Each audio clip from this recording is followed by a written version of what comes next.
vocal exercise for belting I actually got from Cheryl Porter, and I want you to watch me work through it because belting can sometimes trigger some unhealthy habits in singers. It definitely did for me growing up, so I'm really excited to be accessing these notes healthily and comfortably. Cheryl Porter has really inspired me to incorporate more more pop movement into the exercises that I do for myself and for my students. And they really get you in the mood to sing with energy and to sing with excitement. You're gonna kind of watch me coach myself into correcting some issues that I start to experience in my middle upper range. So you'll get to see me work through that process. So here it is.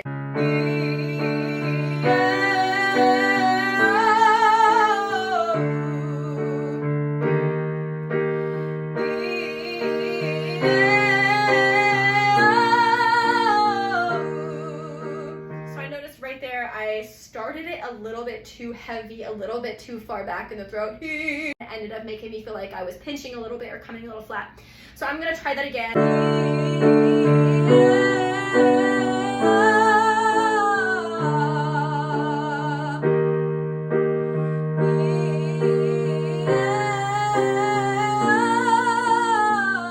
That last one was not quite where I wanted it to be. To me, it didn't feel as grounded and connected as the ones that had come before it. And if you go back and watch the video, you'll notice that there was a shift in my body. I sort of came from being really grounded and centered to sort of turning this way. My eyes are looking over here. And I didn't know that that had happened. I didn't realize, I didn't do that on purpose. So I go back and watch my video thinking, why did my sound feel more tense there? Why wasn't it as easy? Why did it feel uncomfortable? My body is reacting to the sound. I'm now a victim of the sound. I'm no longer in control of what I'm doing with my body, and that's when the quality of my sound starts to fall apart. So I'm gonna try that again.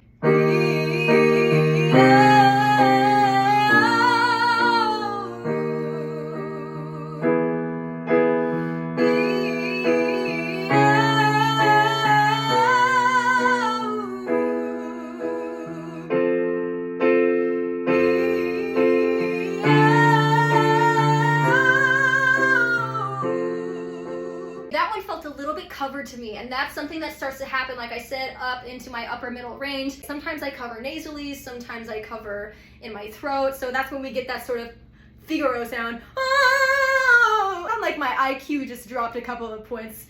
So I'm gonna try that again.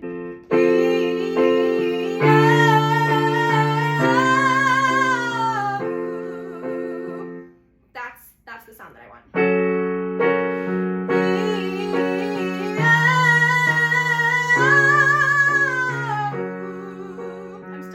To cover again.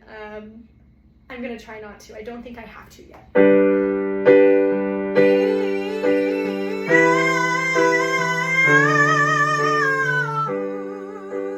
Popped a little squat right there, but that was on purpose, okay? That was not a reaction. I love doing these little squats. I bend my knees as if I'm about to bend down and pick up a weight, just to remind me to keep that lower body support, energy in my core. This is really important for me to exercise as I start to really go up into my upper range in my belt. Otherwise, everything starts to fall apart. I'm going to be doing a little workout in here in 102-degree Fresno weather.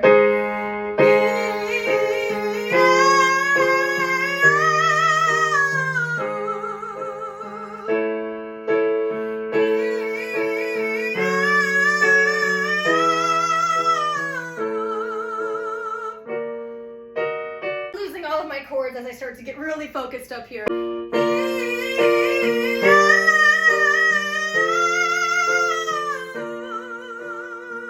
gonna try to, this is something that you can do too, is take your training wheels off at some point so that you don't get into the habit of doing this every time you start to go up into your upper range. I don't want to be on stage and start popping squats in the middle of a performance.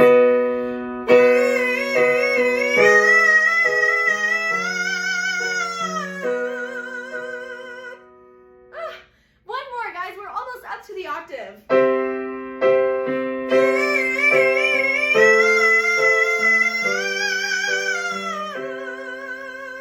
That one borderline almost turned into a I've been singing a lot of Four Non-Blondes recently, so I have to reset. I have to get out of that habit. Yep, I'm gonna squat on this one. Sorry guys, I just have to.